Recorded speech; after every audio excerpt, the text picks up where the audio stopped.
अस्सलाम वालेकुम दोस्तों, उर्दू पीडिया में खुश आमदीद। नाजरीन, 5000 साल पुरानी हज़रत नूह अलैहिस्सलाम की कश्ती तुर्की से मिल गई।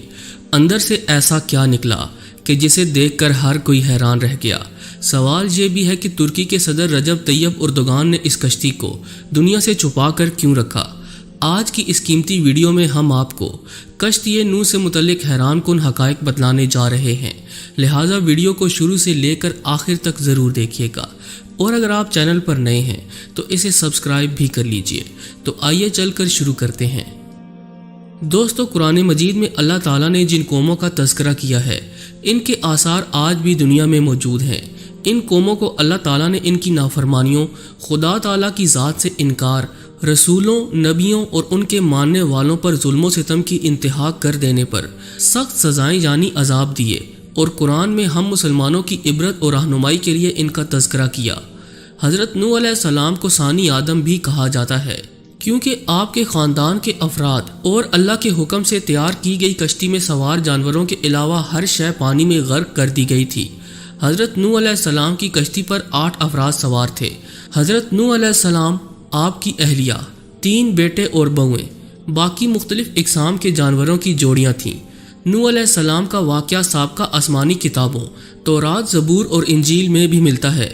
एक अरसे से साइंसदान हज़रत नूह अलैहिस्सलाम की कश्ती की तलाश में थे। गैर मुस्लिम साइंसदान ये सवाल करते कि अगर तूफ़ान नूह आया और हज़रत नूह अलैहिस्सलाम चंद इंसानों और दुनिया के तमाम तर जानवरों के जोड़े लेकर देव हेकल कश्ती में सवार हुए और पानी के बदतरीन अजाब से बच गए, तो आखिर वो कश्ती कहाँ गई जिनमें इन सब मखलूक़ात ने सफ़र किया। हाल ही में चीन के ईसाई मुबल्लिगीन और साइंसदानों की एक तहकीकाती टीम ने कई माह पर मुश्तमिल अपनी तहकीक के इख्तिताम का ऐलान करते हुए दावा किया था कि उन्होंने हज़रत नूह अलैहिस्सलाम की तारीखी कश्ती को तलाश कर लिया है।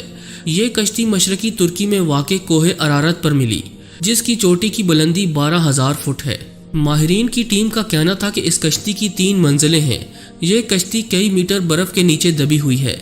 गुज़श्ता 200 बरसों से 1 दर्जन से ज़्यादा टीमें हज़रत नूह अलैहिस्सलाम की कश्ती को तलाश कर रही थीं, जिनके बारे में कुरान पाक में आता है कि वो जूदी नामी पहाड़ी की चोटी से टकरा कर रुक गई थी। नाजरीन, चीन के माहिरीन की इस रिपोर्ट को अमरीकी साइंसदानों ने मानने से इनकार कर दिया। उनका कहना है कि कश्ती की लकड़ी के नमूने जो फ्रांसिक जांच के लिए भेजे गए थे, वो इतने पुराने नहीं हैं कि इनके बारे में वसूख से कहा जा सके कि ये हज़रत नूह अलैहिस्सलाम के दौर की कश्ती है।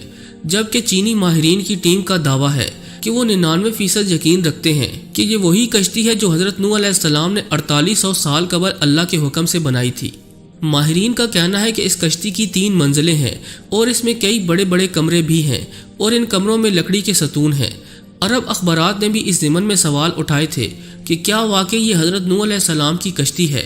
अरब अखबारात ने लिखा कि चीनी और तुर्क ईसाई माहिरीन ने अपनी तहकीक के लिए कुरान करीम की उन आयात का भी मुतालिया किया था जिसमें कश्ती के सफ़र को बयान किया गया। माहिरीन का कहना है कि कश्ती के ठहरने के जिस मकाम की निशानदेही की गई, वो साइंसदानों को कोहे अरारत की तरफ ले जाती है। गुज़श्ता 20 बरसों में कई साइंसदानों ने कोहे अरारत का दौरा किया। उनमें से कुछ एक ने पहाड़ी पर बनी कश्ती की शक्ल की चट्टान को ही हज़रत नूह अलैहिस्सलाम की कश्ती करार दे दिया। लेकिन चीनी और तुर्क माहिरीन ने पहाड़ के उस बर्फीले मकाम पर तहकीकात की जहां दर्जा हिरारत -60 डिग्री होता है और पहाड़ के जिस हिस्से में कश्ती की बाकियात दरियाफ्त की गई वो इंतहाई ढलवान और ख़तरनाक है। रिपोर्ट के मुताबिक इस टीम ने 60 मुख्तलिफ मकामात से हज़रत नूह अलैहिस्सलाम की कश्ती का मुशाहिदा किया। ये कश्ती कई जगहों से टूटी हुई है, ताहम मुकम्मल तबाह इसलिए नहीं हुई कि ये बर्फ़ की दबीज तह में दबी हुई है। कश्ती टूटी हुई होने की वजह से माहिरीन इसके अंदर जा सके। नाजरीन ग्रामी, चीनी माहिर वेंग चेंग ने बाज़ाब्ता एक प्रेस कॉन्फ्रेंस मुनक्किद करके अपनी तहकीक से आगाह किया। कश्ती का मुआयना करने वाले एक चीनी माहिर का कहना है कि कश्ती का हर कमरा 5 मीटर ऊंचा है। इसमें कोई भी जानवर आसानी से समा सकता है। चीनी माहिरीन ने रेडियो कार्बन टेक्नोलॉजी से कश्ती के टुकड़ों का मुशाहिदा किया और दावा किया कि ये 4800 साल पुरानी है। कश्ती में कई संदूक भी मिले, लेकिन चीनी माहिरीन इनको खोल नहीं पाए। माहिरीन एक मरतबा फिर से जदीद आलात और एक्सरे मशीनों के जरिए कोहे अरारत का तफसीली दौरा करने वाले हैं, ताकि तमाम राजों से पर्दा हटाने के अलावा अमरीकी साइंसदानों के सवालात का जवाब दे सकें। हज़रत नूह अलैहिस्सलाम की कश्ती दरियाफ्त करने का दावा नया नहीं है। دوسری جنگ عظیم میں لیونارڈ نامی برطانوی فوجی لڑائی میں حصہ لینے عراق گیا تھا۔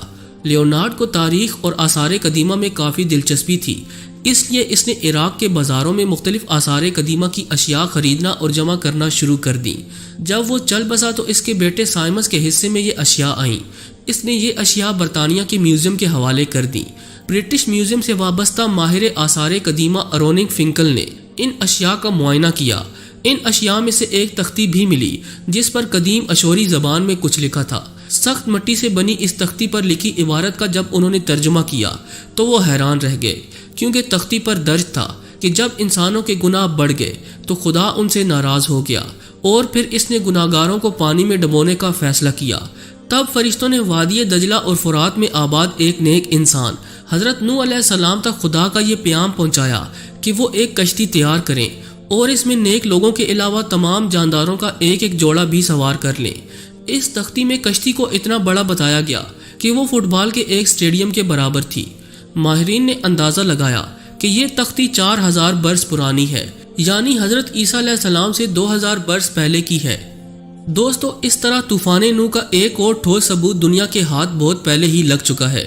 عام طور پر مذہب خصوصاً اسلام کے منکرین ان واقعات کو افسانوی قصے قرار دیتے ہیں۔ یہ تمام ثبوت ان کی آنکھیں کھولنے کے لیے کافی ہیں۔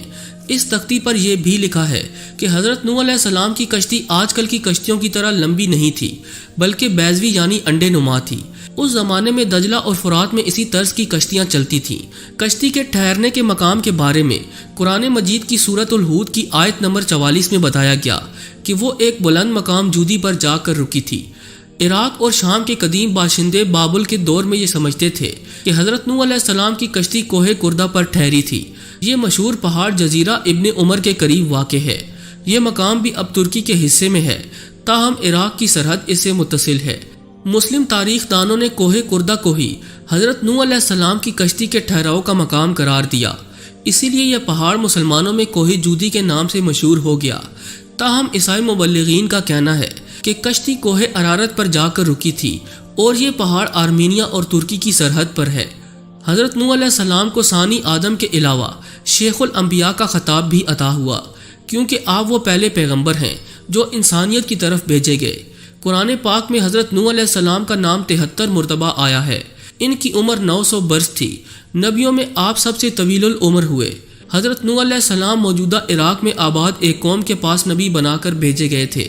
جب بہت واعظ اور نصیحت کے باوجود بھی قوم نے سرکشی نہ چھوڑی تو اللہ تعالیٰ سے آپ نے اپنی قوم کے لیے عذاب مانگا۔ اللہ نے آپ کو ایک کشتی بنانے کا حکم دیا۔ 2 سال کی مدت میں کشتی تیار ہوئی، جس کی لمبائی 300 گز اور چوڑائی 50 گز جبکہ اونچائی 30 گز تھی۔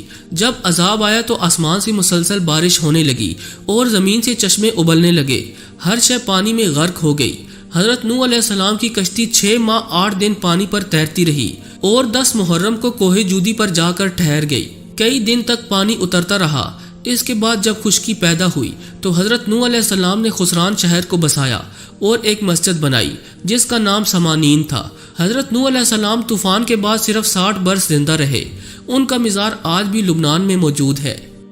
جی تو دوستو، ہمیں پوری امید ہے کہ آج کی یہ ویڈیو آپ کو بے حد پسند آئی ہوگی۔ اگر ویڈیو اچھی لگی ہو تو اسے لائک کرتے ہوئے دیگر دوستوں سے شیئر بھی کر دیجیے گا۔ ایسی ہی انفارمیٹیو ویڈیوز دیکھنے کے لیے ہمارے چینل کو سبسکرائب بھی کر لیجیے۔ آج کے لیے بس اتنا ہی۔ اگلی ویڈیو تک کے لیے اللہ نگہبان۔